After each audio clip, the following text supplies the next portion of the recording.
Hi hello welcome to post 360. నేను మీ మురళీ రాపల్లి.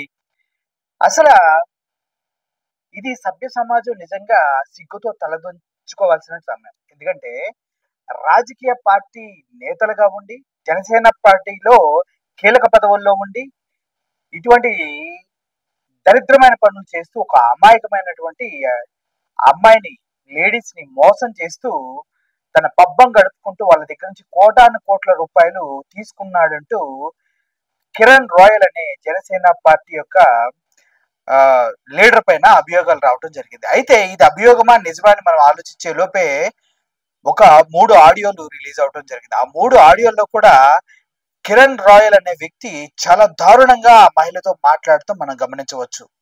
ఎంత దారుణంగా మాట్లాడుతున్నారంటే తనకి చివరికి కిరణ్ రాయల్ అనే వ్యక్తి కారు కొనుక్కోవడానికి డబ్బులు లేకపోతే ఆ మహిళ ఇచ్చి సహాయం చేశానంటూ ఆ వార్తల్లో మనం వినొచ్చు. అంతేకాదు కిరణ్ రాయల్ ఆవిడతో మాట్లాడే విధానం చూస్తే నువ్వెంత ఆఫ్టర్ ఆల్ నిన్ను చంపేస్తా అన్న రేంజ్ లో ఆయన మాట్లాడుతూ ఉన్నాడు.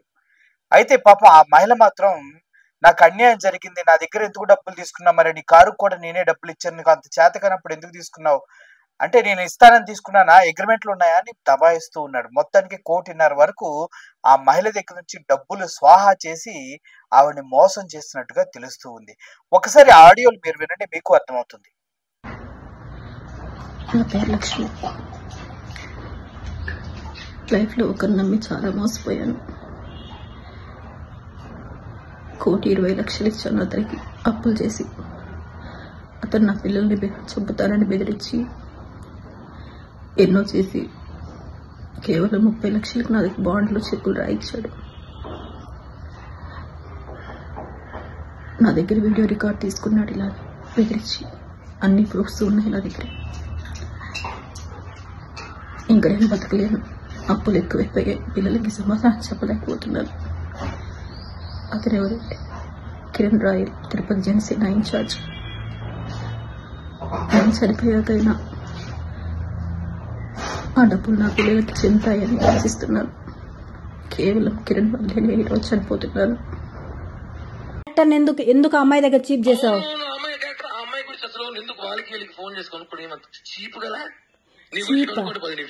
చీప్ కనుక్కో, నా గురించి కనుక్కో. చూడు, ఒక్కడు చెప్తానా, ఇప్పటికి కూడా చెప్తానా, నాకు కోపం తక్కువ, కామంగా మారుతున్నా, ప్రశాంతంగా ఉండు, నన్ను గిలక. కోపం తక్కువని కాదు, పక్కన లంజ్ ఉంది కాబట్టి మాట్లాడుతున్నావు. ఎవరు లేరు కాబట్టి మారుతున్నా, పద్ధతిగా మారుతున్నా. పక్కన అది ఉంది కాబట్టి నేను చూసుకోను. నాకు నువ్వు కావాలి. ఎటువంటి ఏం చేసైనా సరే నేను దక్కించుకుంటా. నేను నువ్వు ఏం చేసేనా ఏమి ఇష్టం లేనప్పుడు ఎందుకు అంత ఖర్చులు పెట్టించావు నా దగ్గర? నా దగ్గర ఎందుకురా ఖర్చులు పెట్టించినావు? నీకు ప్రతి ఒక్కటే అంతెందుకు? ఆఫ్టర్ ఆల్ నీ కారుకే నేను ఇచ్చినాను రా మొత్తం. ఎందుకురా తీసుకున్నావు? సిగ్గులేదా?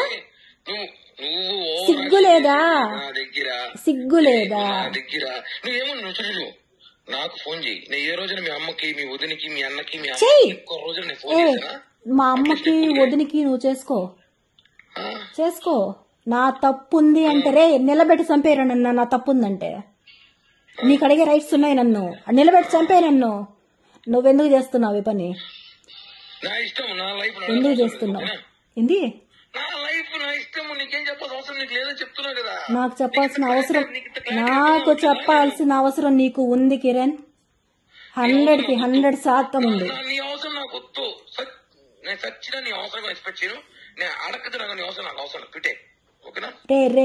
రే నువ్వు అనుకున్నంత తేలిక కాదు ఇది.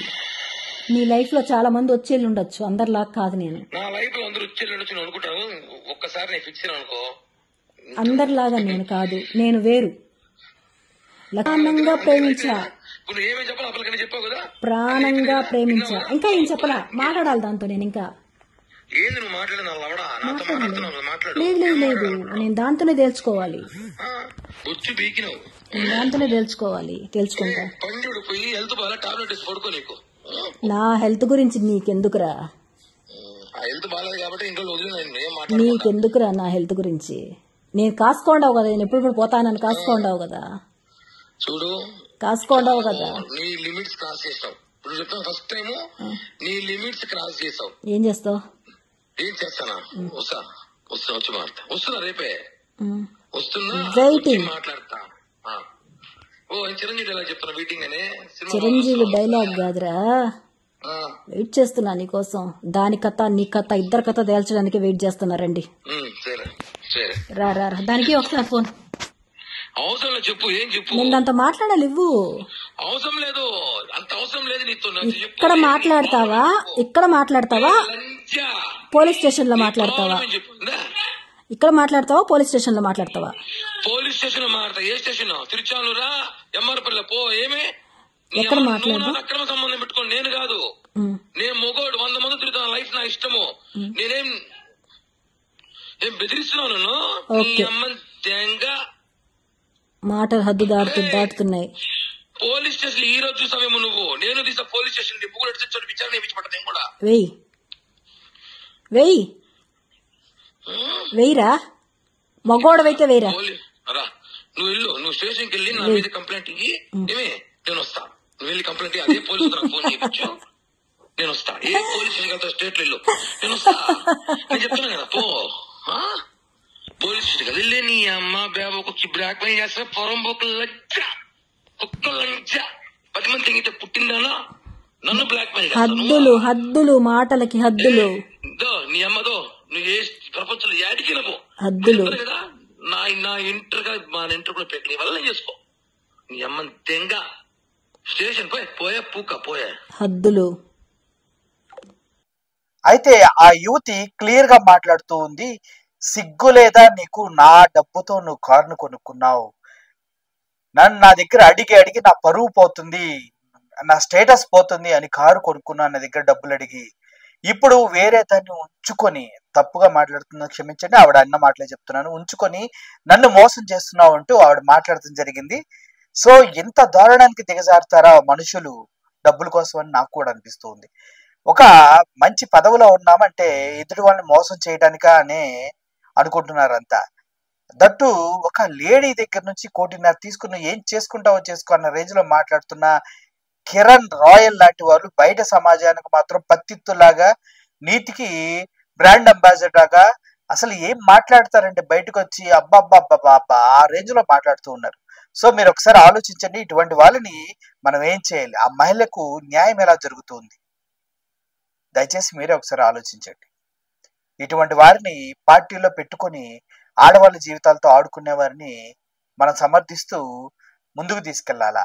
జనసేన అధినేత పవన్ కళ్యాణ్ గారు ఈ విషయంలో ఏమంటారో ఒకసారి వేచి చూడాల్సిన అవసరం ఉంది. Thank you for watching this video. Murali signing off. Thank you so much.